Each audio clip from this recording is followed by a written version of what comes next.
sessions that I'll be doing. I realize you'll only be here for this one, but in case you're interested enough to look at the activities that I've designed for the other sessions as well, you have them at your disposal there. I'm going to be talking about student activities for analyzing data in this session, and then in subsequent sessions, so you know what the rest of the handout is about, I'll be talking about activities for exploring randomness and activities for drawing inferences. And you can see information about me, including email address, so feel free to send questions and comments my way if something occurs to you after this week. I have a web page there which has a link to a website for my workshop statistics project, which has lots of information such as instructors' guides and sample exams and syllabi and data sets and things like that. So if you're interested in perusing any of that, you can start with the web page I've given you there. You can see I actually made it through the whole first page of my handout without an original thought, since I did, title and address and that stuff. And then I decided to quote from two statistics educators who have really influenced my work in working with hands-on activities and things like that. George Cobb, I hate to insult you by reading the quote to you, but the quote is so poetic that I love to read it. Shorn of all subtlety and led naked out of the protective fold of educational research literature, there comes a sheepish little fact. Lectures don't work nearly as well as many of us would like to think. I'd like to be able to tell you that that quote inspired me to develop the kinds of materials and activities that I have, but I can't honestly say that because I didn't discover the quote until I was pretty much done.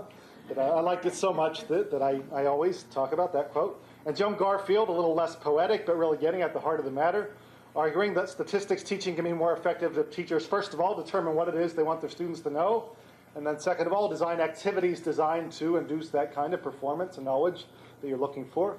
So I hope that the activities that I'll be going through with you are true to the spirit of those comments. See the back of the first page, the second page. I could spend the whole hour talking about the use of student activities, but that would seem pretty hypocritical. So in another couple minutes here, I'm going to shut up and ask you to start working on some activities. And I'll certainly talk a lot more with you than I do with my students, just because I want to make more efficient use of our time here, and because you already know a lot about statistics, and my students don't at this point of the semester. So I think it's fair for me to talk more with you than I would with my students, although I'm going to give you lots of times to get your hands dirty, if you will, on the types of activities that I deal with. We're going to be looking at the activities for analyzing data, and you can see the 4 listed there. If there's time left over, we'll do some others at the end. And you can see lists for the other sessions as well, and then some brief list of references at the end. How about if we go ahead and jump in? If you turn to the third page, let me set the stage for where this occurs in my course. It's in the first 3 weeks of the course where we're dealing with exploring data, exploring distributions of data. Students have seen what data is all about. They've looked at variables, categorical variables, and measurement variables. They've looked at various graphical displays, such as box plots and histograms and stem and leaf plots, the standard fare. They've also looked at numerical summaries, both of the center of a distribution and of the spread of a distribution. This is the point at which they first compare distributions of data between two groups. And the example here, it's real data. The percentage growth in population for each of the 50 states between 1990 and 1993. And you might well be thinking, well, I don't see two groups there. Well, I'm going to ask you to form two groups. I'm going to ask you, just as I asked my students, to go through and categorize each state according to whether it's east of the Mississippi River or west of the Mississippi River. Why don't you take 2 minutes, 3 minutes? Well, I'll give you a hint. I'll tell you the same thing I tell my students. There's 26 east and 24 west. Of course, that doesn't guarantee that you're right if you end up with 26 east and 24 west. But yeah, I'll tell you what I tell my students. Oh, we got a map here. Oh, each sheet. Sorry, Alan. As soon as you find one you're not sure about, call it out and we'll discuss it and do geography by democracy here. How about Alabama, first of all? East. Alaska. West. Everybody knows what. All right, I won't read them to you. As soon as you're not sure of one, just like I tell my students, call it out, we'll talk about it. I was at a week-long workshop in Minnesota last week, and those people who live right on the river are really good at this. So when you're not sure, call it out. Don't be embarrassed. Illinois is west, north. How about Illinois? Illinois is east of the river. The river is the western border of Illinois. If I was smart, I'd get out my book and where I have the answers. Illinois, we decided, was east. There's 2 states that the river actually goes through, but the majority of the state is one side or the other in those cases. Indiana east. Indiana, what do you think? East, sounds good. Iowa east. How about Iowa? Iowa's west. Difference of opinion on Iowa. Most of it. Most of you are saying west. Yeah, Iowa's west. The river's the eastern border of Iowa. Louisiana, the river ends in Louisiana, of course. It actually goes through Louisiana, but most of Louisiana is west. Michigan? How about Michigan? What do you think of Michigan, folks? Michigan's east. Oh, it must be because Detroit's on this other river.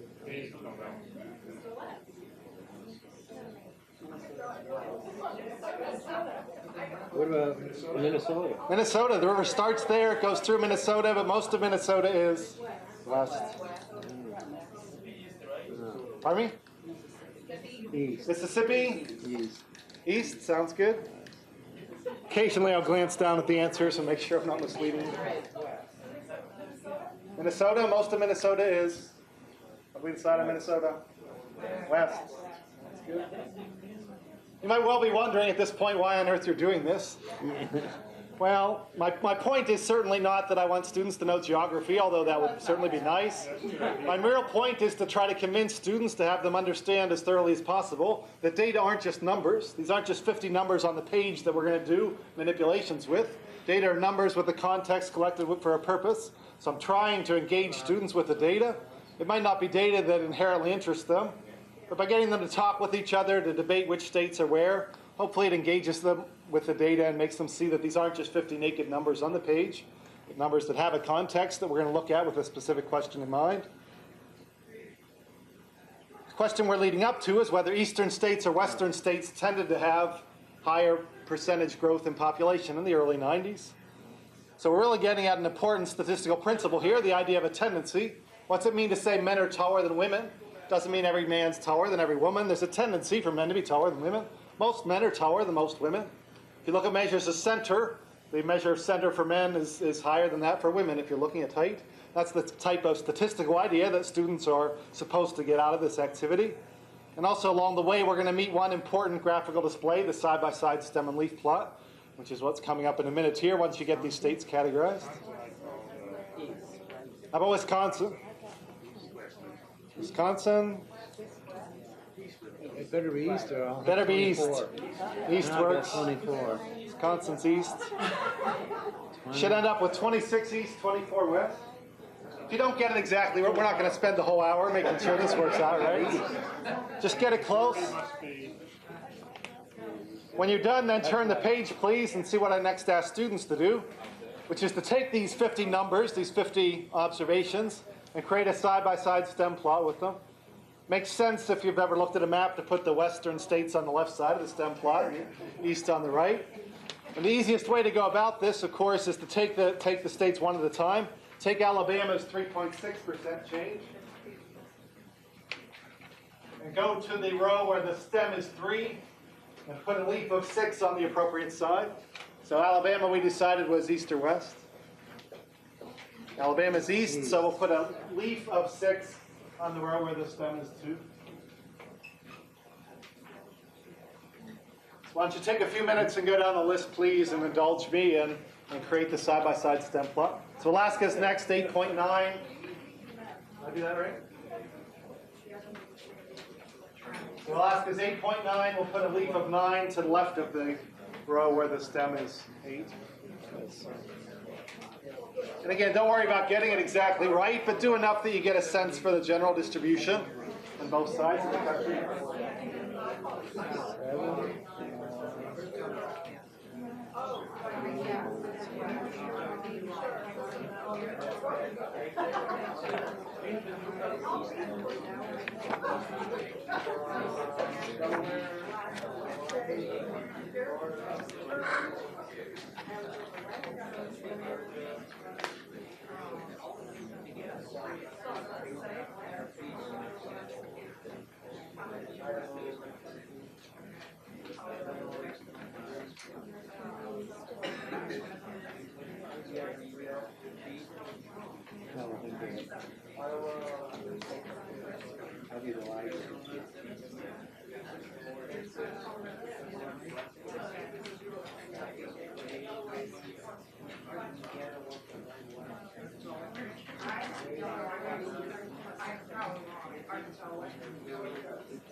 Arkansas is east of there. Yeah. No, Arkansas is west. I got the answers here. It's gotta be west. Did you go right from Texas into Arkansas? Oh, you're right. Arkansas is west. I'm sorry. I'm sorry. Sorry. Gee whiz. Gonna send me home.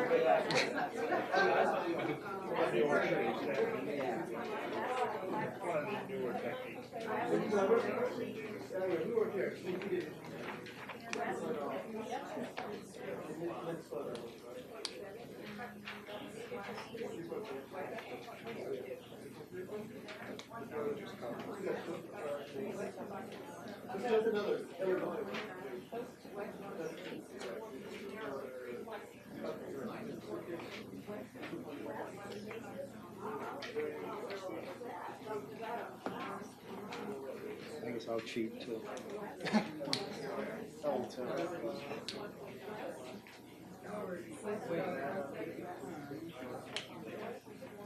If you really want to cheat, I've got the answer, quote unquote, on the board. It's more fun to experience it like a student.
This is your rough work.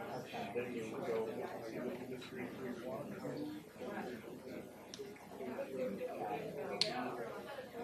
How about if I give you 30 seconds? If you're not quite done, that's fine, but let's move on in 30 seconds. This is your rough work.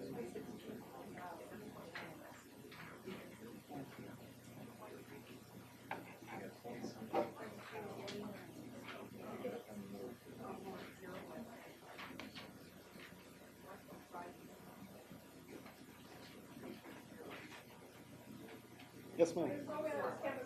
Side by side, stem on these flat, which you get to put down all the other stuff over on the regular stem on the Depths and things like that.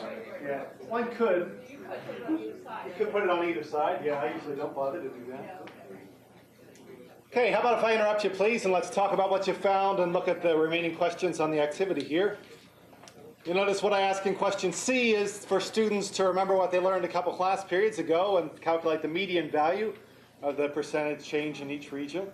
So I wouldn't, again, with my students, they'd be working on these activities. I'd be wandering about the room, making sure they're on the right track, asking them questions, answering questions. But how about if we do this together to save some time here? What's the median percentage change in the East? We've got 26 eastern states. So how are we going to find the median? If they're in order, count down 13. Yeah, we've got them in order. That's one nice thing about the stem plot. So we've got an even number. We need the average of the 13th and 14th, which is where? Pardon me? Yeah, 2.3 and 2.7 are right in the middle. So the median percentage growth for an eastern state in the early 90s was 2.5%. And for the West, we've got 24 of them, so we're up to 12th and 13th. Somebody help me out, please. 5.1 and 3.7. What's that, 4.4?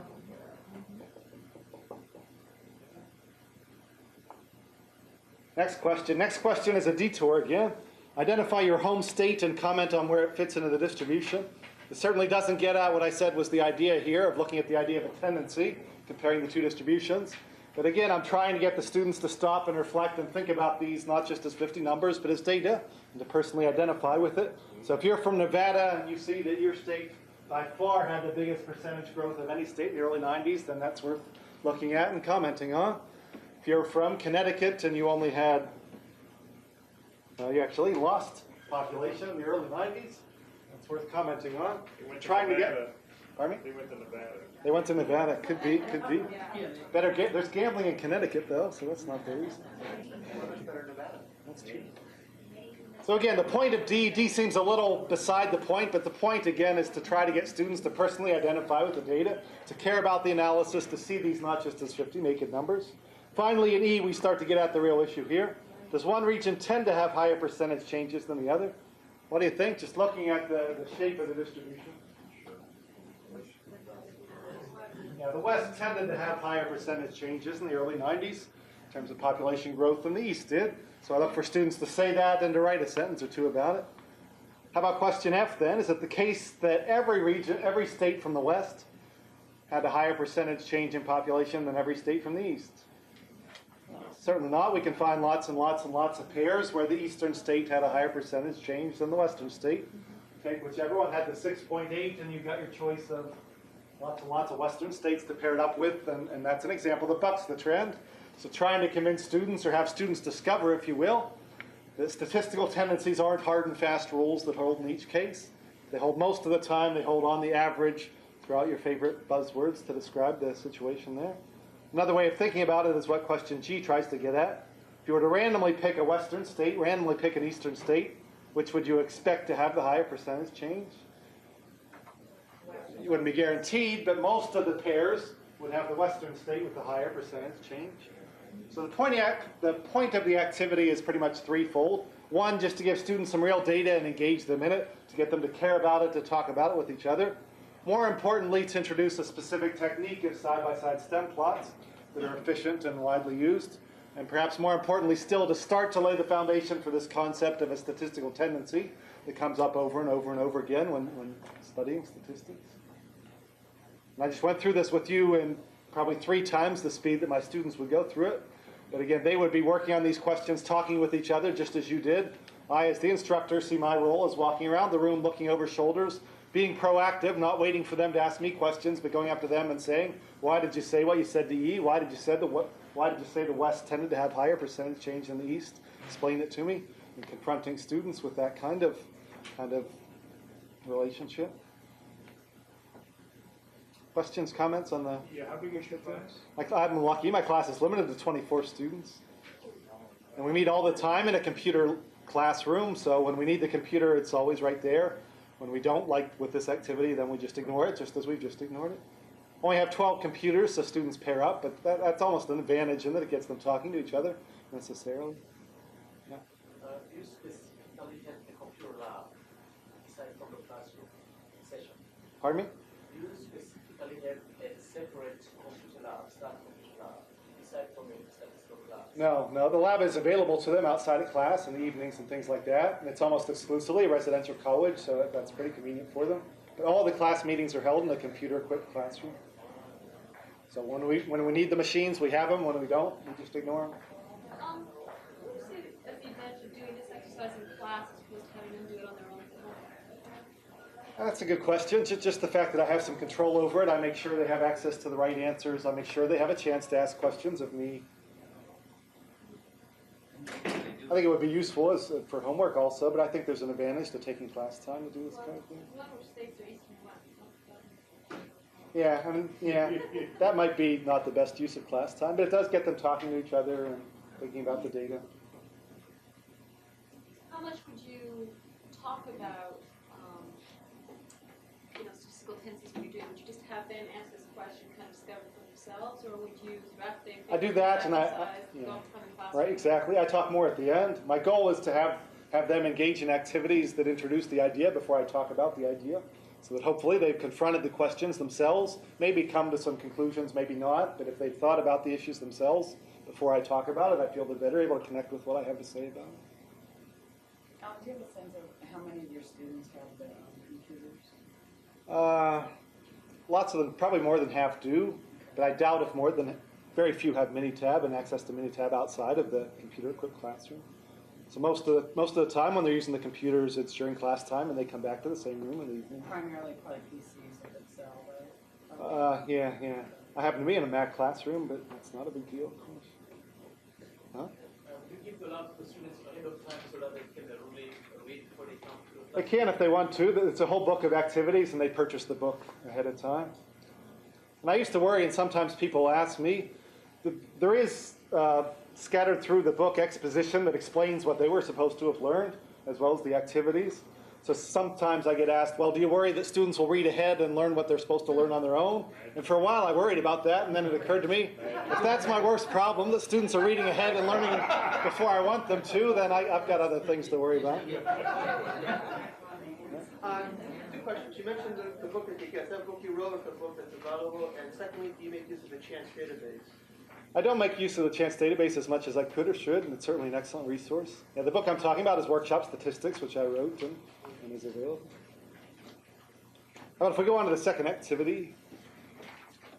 This one's a little bit later in the course, another week or so later, where we're starting to look at bivariate relationships for the first time and the idea of association. And again, association is a kind of statistical tendency. Just because taller people tend to weigh more, that doesn't mean that if I'm taller than you, that necessarily I have to weigh more. And that's the kind of idea that students are supposed to get out of this activity.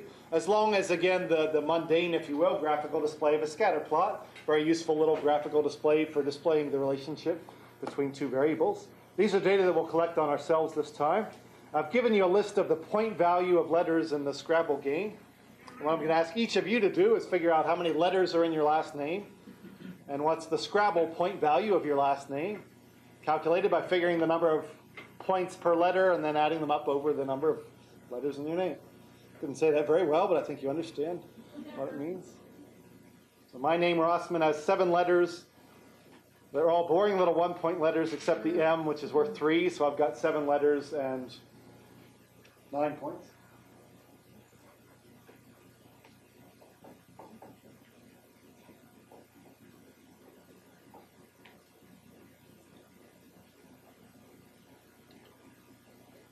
One of the rules that I've developed that I'm about to violate is to always have students submit data confidentially.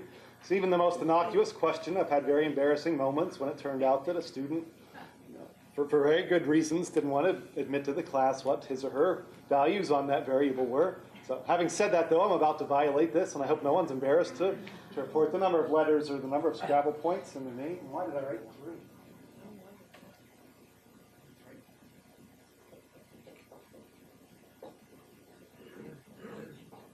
If you don't mind, let's just go around the room and I'll ask you how many letters and how many points. 7 and 10. 5 and 9.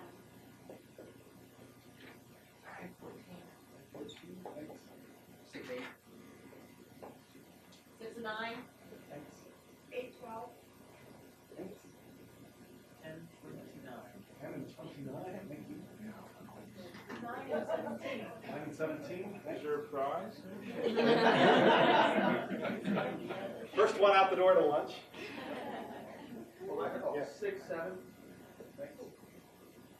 8, 18. Thank you. 5 and 6. Thanks. 6, 12. Thank you. 8 and 16. Thanks. I'm sorry. You think change mine. You tell me to, I It's will. more than that. Oh. Yeah. All right.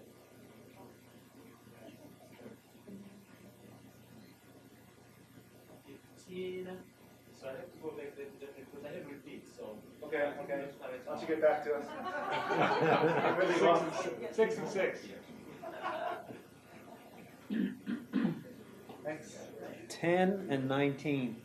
Thank you. 6 and 9. Thanks. 7, 15. Thanks. 6 and 8. Thank you. 7 and 12. Thanks. 7 and 9. Thank you. 5 and 7. Okay, thank you all. You have been still working? You go ahead and record those if you'd like. And what I'll ask you to do is what I ask my students to do, namely create a scatter plot here. And certainly we can turn the computers on and have Minitab do it. If you want to, that's fine, but I try to have students do small scale displays and calculations by hand first, so they won't just see the computer spitting out these displays and these dots without any connection to the observations from which they came. So this is small enough that if you'll indulge me, why don't you take 3 minutes and create the scatter plot here, please. I've given you the axes. I don't know if the axes go far enough. And just wants to do it by hand or move it? If you're familiar with Minitab and would rather turn to Minitab, that's fine. If you want to just do it by hand, that's fine too. Probably be about equally quick.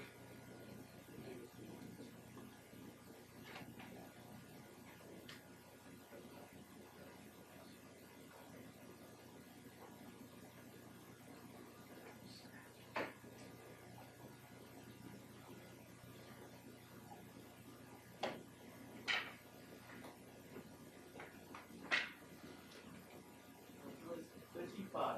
35. Nice.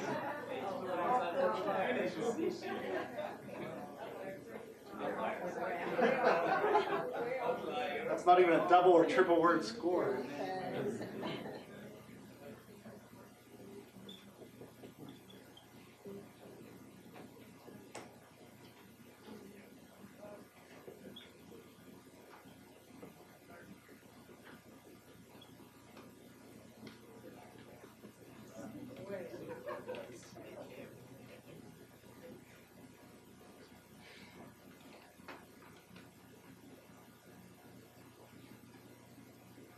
Don't worry about getting this real careful, exact. Just get the general idea.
Once you've got the scatter plot, why don't you go ahead and turn the page, please, and answer the ensuing questions. We'll talk about them in a couple minutes.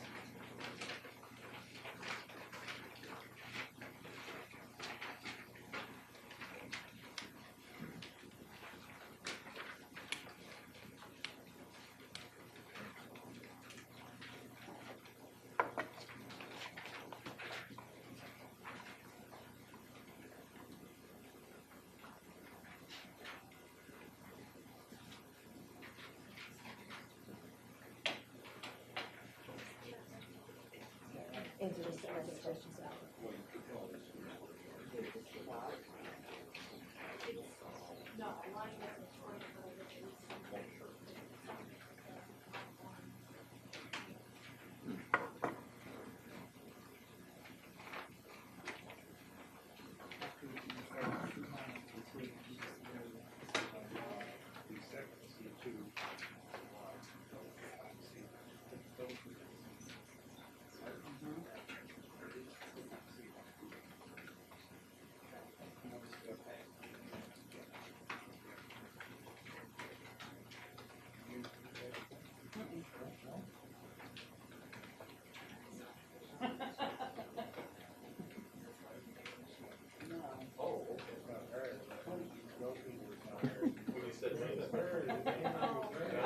I don't know. Yeah. Actually, that's the. Yeah, right. Return, right, right. I have no idea. That's really, that's the piece that helps us make Yeah. the time. Right, right. No, and I've been able to study this. Oh, yeah, when you've done that, Yeah. you got that. Right.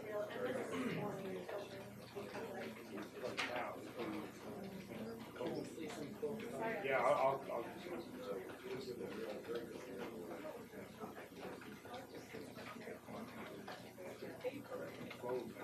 So now the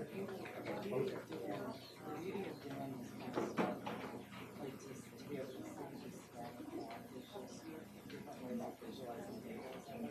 So now we see, okay, go voting stack. Click on stack menu. Go to regression. Oh, see, fit it on file. Okay, shall we talk about what you found out here? If you don't have your scatter plot quite done, you can look at my horrible excuse for a scatter plot on the board there. I told you not to take your time to make it real neat or anything. So point 4, you circled your own point. Again, just trying to get students to personally identify with the data to see where they fit in terms of the distribution. In this case, in terms of the distribution both on each individual variable and on the bivariate relationship there. Of course, point 5 is starting to get at the real bivariate question. Do the points seem to follow exactly according to some mathematical relationship? Well, roughly. It's certainly not exact, but there's certainly a relationship here. Do the points seem to be randomly scattered about? No, they aren't just randomly scattered about, but they're also not exactly on a straight line. They're not on an exact parabola or anything like that. Somewhere something in between, right? And that's what question 7 is trying to get at. Is there a tendency for people with more letters in their last names to also have a greater point value in their last names? And yeah, there's certainly an clear upward trend there, even without the outlier. It's a tendency for people with more letters to have more points in their names. How about 8? If one person's name has more letters than another, is that person guaranteed to have a higher Scrabble point value than the other? No, right? We can find examples where A has more letters than B, but A has fewer Scrabble points than B. Can you find one such pair for me, please? Oh, I think you There's a 5, 9, and there's a 6, 8. So that certainly works, and we could find other pairs as well. So again, the idea of a statistical tendency that it holds in general, holds in most cases, but it's certainly not a hard and fast rule like mathematical relationships tend to be. Which is what question 9 tries to return to. If one person's name has more letters than another, is that person likely to have a higher point value than the other? It's getting students to think about that issue, write a few sentences about it, explaining it in their own words, is the real point here.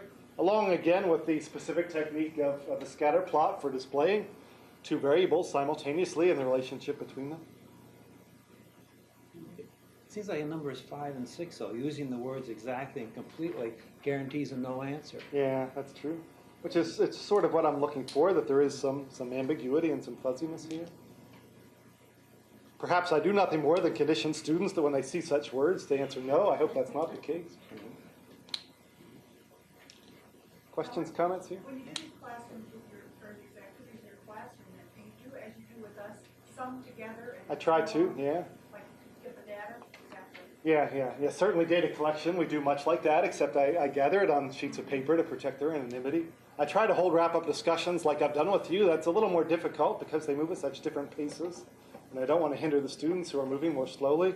And I also don't want the students moving more quickly to feel like they have to sit there and talk about basketball for 10 minutes while the others catch up. But I try to have wrap-up discussions. Now, are you finding that students are at all hesitant to do these type of activities in a classroom, or are they like learning faster, retaining better, or? My students aren't hesitant. I'm not sure why. I've heard other people say that their students are hesitant, that they feel the instructor isn't doing his or her job by teaching. Right. I think I certainly try from day one to sell them on this is how it's going to be. Right. And there's lots of research and experience that indicates that this is a legitimate way to learn, if not a better way to learn. And trust me, and they're a very trusting group. Good. Shall we continue? Activity 3. We won't spend as much time on the hands-on aspect. This is designed to make a very specific, important point with regard to statistics and drawing conclusions from numerical information.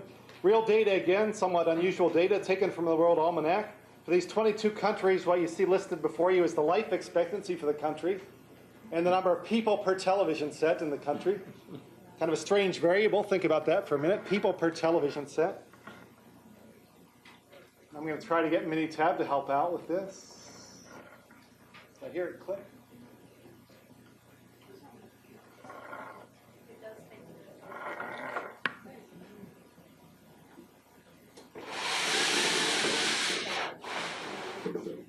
You're doing something. I've got these data entered into Minitab, and if you're comfortable, well, actually, I'd rather you didn't take your time to enter them into Minitab. That would be too time-consuming. Let's look at the questions that I asked the students, and I'll ask you. First question, again, you'll notice doesn't get at the real point here. First question is just to stop and think and look at the data, and don't think of these as just numbers on the sheet. Which of the countries listed as the fewest people per television? Where would you look first if you weren't going to look through all 22? The United States, 1.3 people per television as of 1990, according to my World Almanac. Which has the most people per television? Haiti, 234 people per television set in Haiti. Okay. Let's use the computer to do what one should do first with bivariate data. Look at a scatter plot of the data. And I can get Minitab to do that by going under the graph menu and choosing plot and asking for a scatter plot of life expectancy versus people per TV. How do you think it's going to look? Actually, earlier in the class, the very beginning of class, students fill out what's called a preliminary section where I ask them to think about what's going to happen that day. So I would have already asked them, do you think that there's any connection between these two variables? And if so, what kind do you expect to see? What do you expect the scatter plot to look like? I expect there to be a correlation, Do you? because usually, not always, but usually those countries that have a lot of technology have also better medical facilities. Okay. But that doesn't necessarily mean that the TVs are causing it a little. So do you think this is going to look negative or positive, this association? Careful though, it's people per TV. Right, negative. So you're expecting negative. And Did you enter the first one down there? Where's that block? I think it's the, I think that says 44, 200. Yeah, it says two something else. Okay. Is it just being slow? No, it's. Yeah, they're very slow. Okay. Yeah.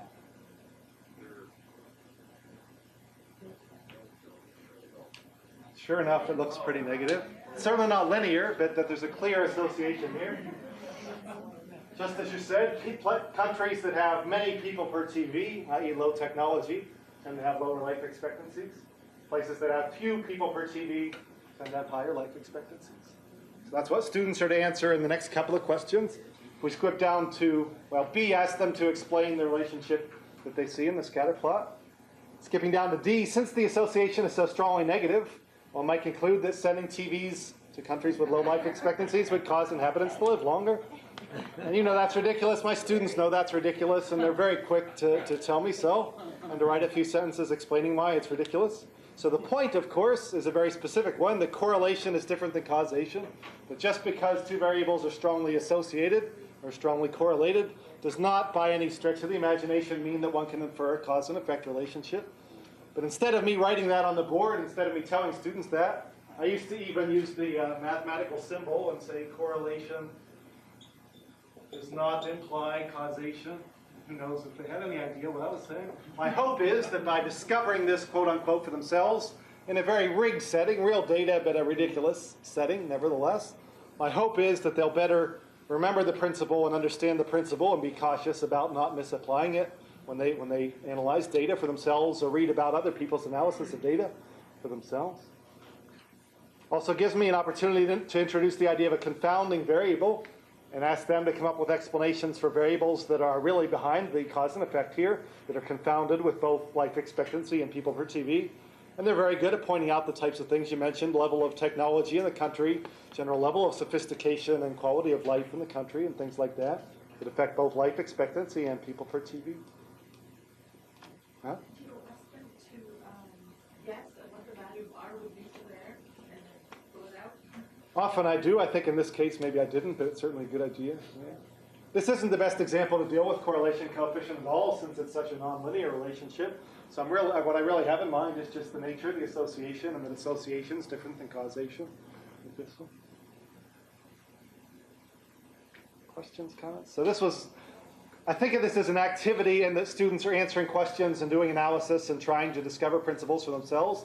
It's not an activity in the same sense that the previous two were, where we gathered data or where we sorted and manipulated data ourselves. Students are still addressing the questions on their own, doing the analysis, trying to explain what the statistical moral, the story, if you will, is. So in that sense, I consider it a hands-on activity. In the computer room, is the computer room something like this one? It's not as nice as this. We don't have the recessed computers. Oh, okay. We have Macintoshes, 2 per student instead of 1 per student. There's room to write and stuff? There's enough room to write. Yeah, we were careful in how we laid out the tables to make sure there was room to write. Chairs are on swivels so students can swivel around and talk to the people behind them or in front of them, as well as with their partners. Just curious how you teach in a classroom like that where people seem to want to play with the keys and, Send fool around. email.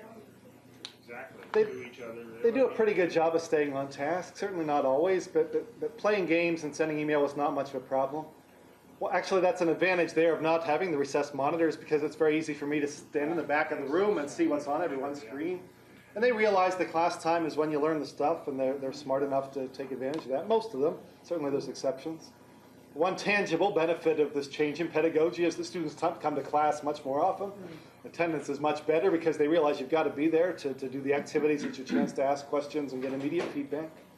And again, I realize I have a luxury of having only 24 students, and I can afford to do that. I assume that you have homework assignments in addition to these classroom activities. Are students as motivated to do the homework assignments? Should they do as well on those? Well, they're graded on the homework assignments. I used to also grade them on the in-class activities, but that just got to be too much of a task. So I don't grade all of the in-class stuff anymore. When I was writing the materials, it was very helpful to see firsthand what they were writing. But I'd still like to be able to do that, but there's just not enough hours. I just had a comment about this exercise.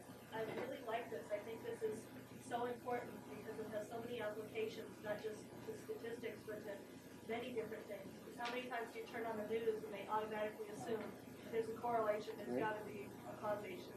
And this is such an important thing to teach the students. I like this. Thanks. One more activity on your sheet, if you'll turn there, please. Hypothetical data this time, but realistic data, and that the phenomenon you're going to study here comes up in similar settings. This is a couple weeks later in the course. We're still dealing with bivariate relationships between variables, but now we've moved from relationships between measurement variables to looking at relationships between categorical variables, so analyzing two-way tables. And I think without further ado, I'll just give you 5 minutes to please work through this example. You'll want a hand calculator for some of the calculations. If you don't have one, you can use Minitab as a hand calculator, or there's probably one somewhere else on the computer, but I'm not a PC person, so I'm not the one to tell you where to find that.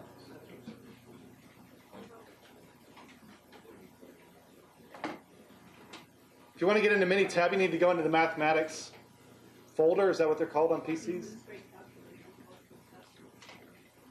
There's a calculator under accessories, is that right? Okay, thanks. If you just want to set up the fractions and let someone else do the calculating, that's all right too.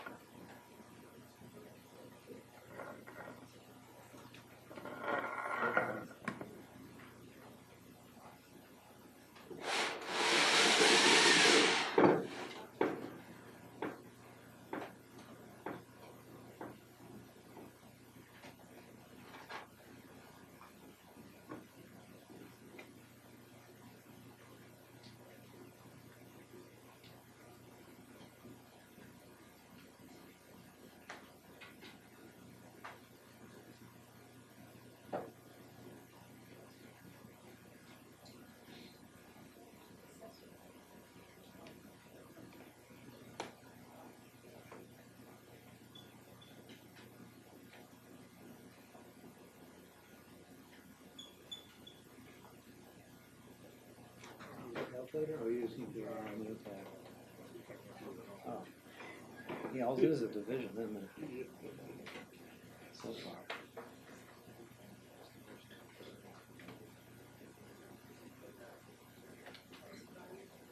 I trust you're not like my students and want a calculator for part A.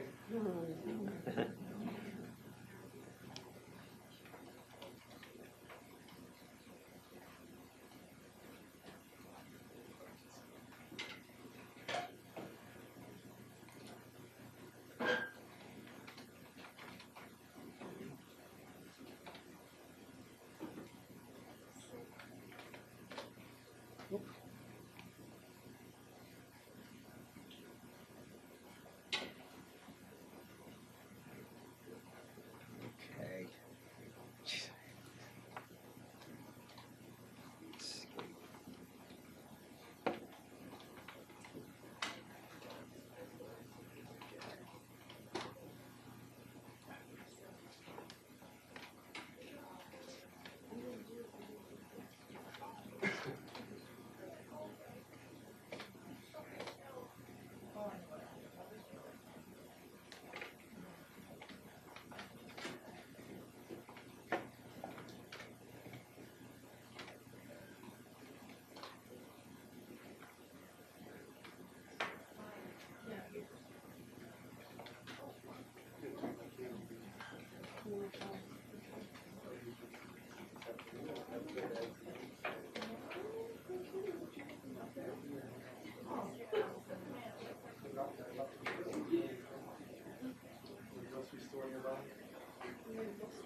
Yeah, so for students. They don't. Because there's something that's working here when you're fine.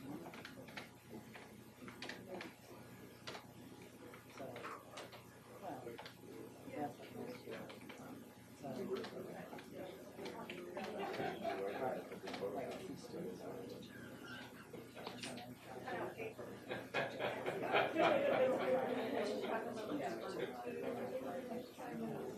And it's just easier to do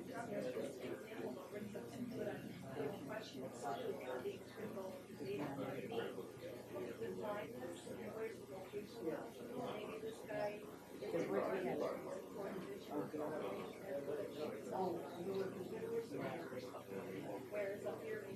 yeah. Okay, shall we talk about what you're finding out here, please? Somebody please tell me what you found overall. What was Hospital A's recovery rate overall? 80%, and Hospital B, 90, so which is higher? You can do that. B looks better. B saves 90% of its patients. A saves only 80% of its patients.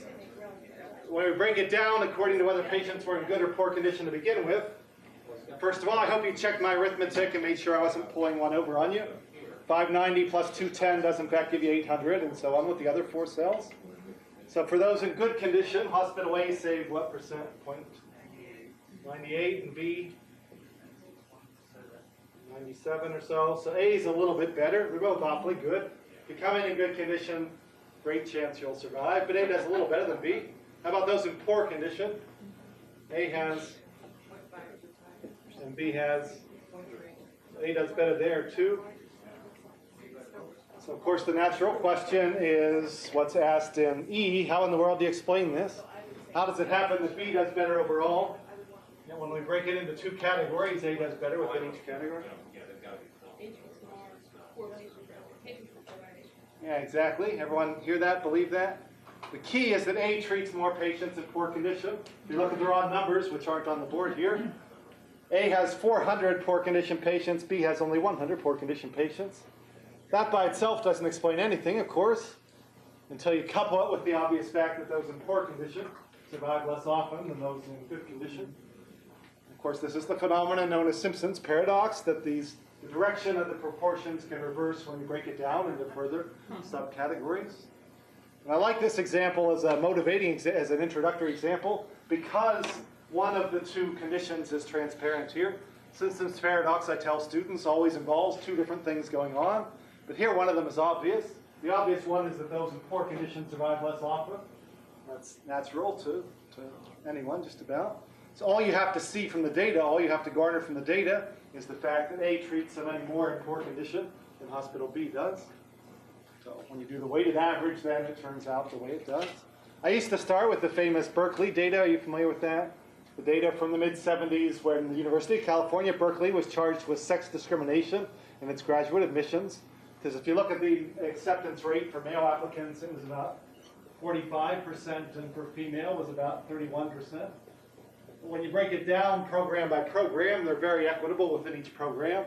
And if anything, most programs admitted a higher proportion of women than men. And the explanation is against Simpsons Paradox. For whatever reason, men were applying in very big numbers to the easier programs to get into. Women were applying in big numbers to the much more difficult programs to get into. So that's why when you do the weighted averages, that men had a much higher acceptance rate overall, even though they didn't within any one particular program. So it's a good example of a couple things. First of all, Simpsons Paradox is kind of neat and fun, and students enjoy it because it is counterintuitive. More importantly, it talks about the value of gathering more data, of gathering information on more variables, and doing more sophisticated analyses on more variables. And also, it's a reminder that I come back to later in the course to convince students that you can't draw cause and effect conclusions from observational studies. Since the hospital data, they're hypothetical anyway, but the way it's set up, it's an observational study, as opposed to having done a controlled experiment, in which case you could have expected the various conditions to balance out between the two groups, and you would have had more ammunition for drawing a cause and effect conclusion from anything that you might have found. Questions or comments for me? And again, the rest of the handout deals with activities involved with studying randomness and then statistical inference. I invite you to peruse those at your leisure. I've been going a little less than an hour, but time is officially up. Be happy to take any questions or comments. How long have you been doing this? About 5 years now. Yeah. I certainly enjoy it. Students seem to enjoy it. Of course, enjoyment isn't the bottom line. The bottom line is whether they're learning. And my gut reaction says that there is, but I haven't gotten to doing real thorough studies on that. And I don't know if I ever will. There's so many hours in a day and so many things to do. Do you, as Dr. Moore was talking about, you find you have to cover less material? Definitely, yeah. It's a trade-off I'm willing to make. Like I can tell you what I've cut out if you want to hear it, but it's certainly a trade-off I'm willing to make. In the context of leading to statistical ideas like confidence and significance, we do a lot of explorations through simulations to get at those ideas. Still talk about normal distributions and reading a normal table, but that's as much probability as I cover. I love probability, don't get me wrong. I love teaching a sophomore level calculus-based course in probability. It might be my favorite course. But I've only got 14 weeks and I want to do activities and have self-explorations, and so I was happy to jettison that. Don't get into as many inference techniques as lots of people do. We do get into t-tests and two-sample t-tests. Don't quite get to chi-square tests. Don't do inference for regression. Okay, those are all fine things, but that's a trade-off I'm willing to make at this point.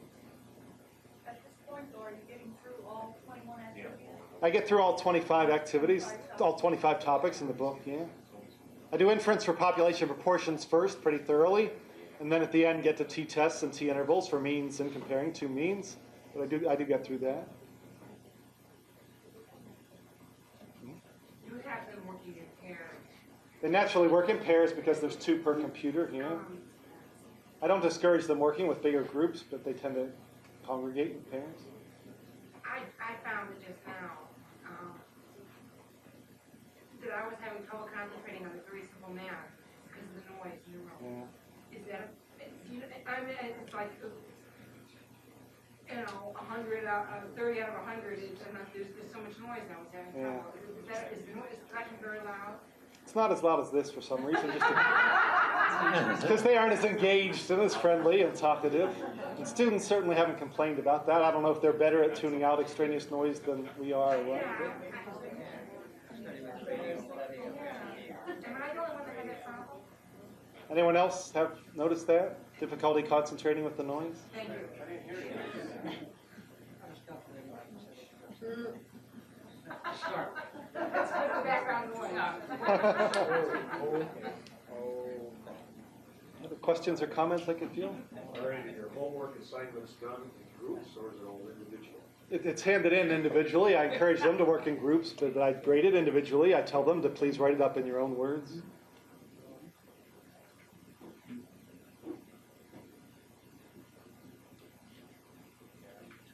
So what is your percentage there? How do you come up with your final grade?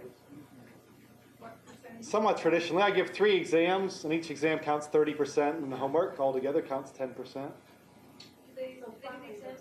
No, I give them output and ask them to interpret it and draw conclusions from it and explain their reasoning and all. My goal is to have at least half the exam not be computational. I have varying levels of success with that. You're doing a talk, I think this afternoon, on looking beyond the formula for information, which, That's not me. that's not you? No. You're Rossman, I'm sorry. That's all right. Now I'm going to be doing exactly what's in the handout for the rest of my time here. Yeah. So the spirit will be exactly like this, but we'll talk about sampling distributions this afternoon, and we'll talk about inference tomorrow morning.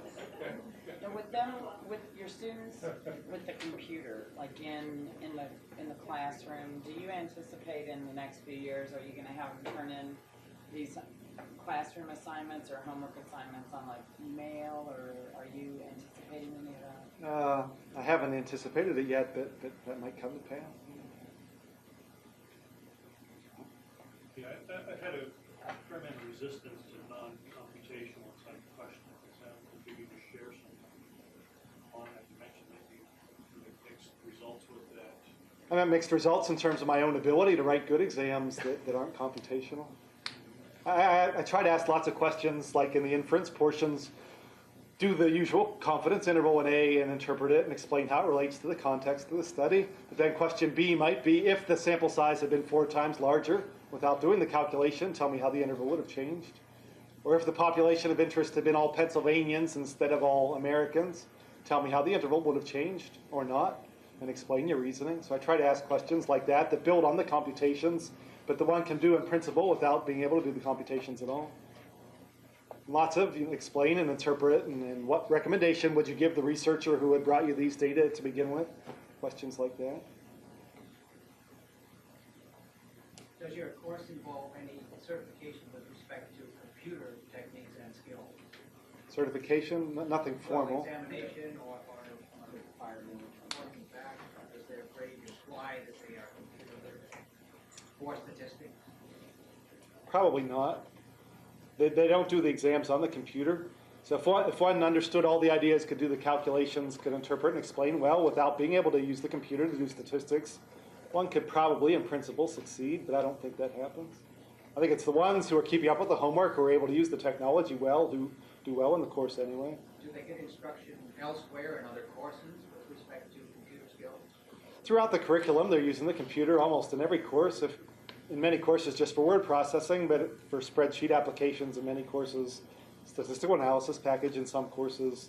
The rest of the math curriculum, we're using computer algebra systems and other software. And do you give them specific instruction with Minitab? Yes, yeah. At the first day or two, I go over very, very clearly with them exactly the basics of it. I project and have them follow along. After that, though, I try not to project and have them follow, but rather have them do lots of hunting and finding themselves.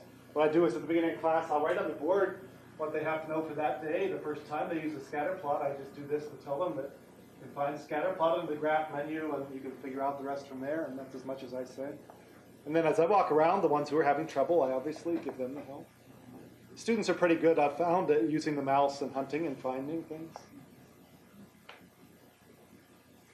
Do any of your other departments require that their students take this course? There's a few, part of yeah. their- Economics and policy studies, and there's a few And like that. do they sort of have demands on what they want students to know? For example, in our sociology department, wanted our statistics course to cover no techniques, but that's getting kind of difficult for one semester course, so much people who Right. don't want that. Yeah. They haven't complained to me, I guess is the answer. And if they did complain, I would try to argue that if students really understand the basics of inference and of drawing displays and creating numerical summaries and thinking a lot about data collection and issues like that, and then the underlying principles of inference, if they know all that, they should be able to interpret ANOVA output pretty well with minimal instruction from them. So if I got that argument, that's what I would try to respond with, and probably would have little success. I don't know. Well, maybe we should save any other questions for our lunch hour, which is coming up now, so thank you very much.